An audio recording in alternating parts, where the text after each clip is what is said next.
आज सकाळु सकाळु रायरंगपुर सामान आसी पहुँचीगला।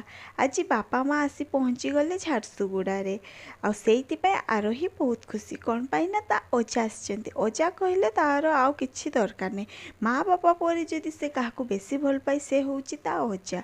आउ मु जेमती मो बापार गेली तो सी मोटू डबल गेली तो सेथिपाई आज अजा ता पाई बहुत किछि सामान आनी देछन्ती। ता पाई गाड़ी आनी छन्ती, नुआ शूज आनी छन्ती, एते सारा सामान आनी देछन्ती। आ ए मुढ़ीटा अजा तांको पे आनिछन्ती कि पाई ना अजा को झारसुगुड़ा मुढ़ी बिल्कुल पसंद नहीं। आ एते सारा सामान भितरे मोर भी किछि फेवरेट जिनस अछि सेटा होछि चांदारे चॉकलेट। मते एई चॉकलेट बहुत भल लागे तो मु जेबे भी बापा आसन्ते मु एई चॉकलेट ही मगाओ। ता सहित छतु भजा आछि आ ता सहित बाड़ीर साग, बोईतालु साग मोर फेवरेट। ए भलिया समस्तिंकर किछि पसंद पसंद सामान आछि। सबु सामान को तो एमती मेली दिगला। एबे उठेबा टाइम मु चलिली उठेबा पाई आ अजा नातुणी गले खेलिबा पाई। तो वीडियो एठी रखुछि। Bye bye.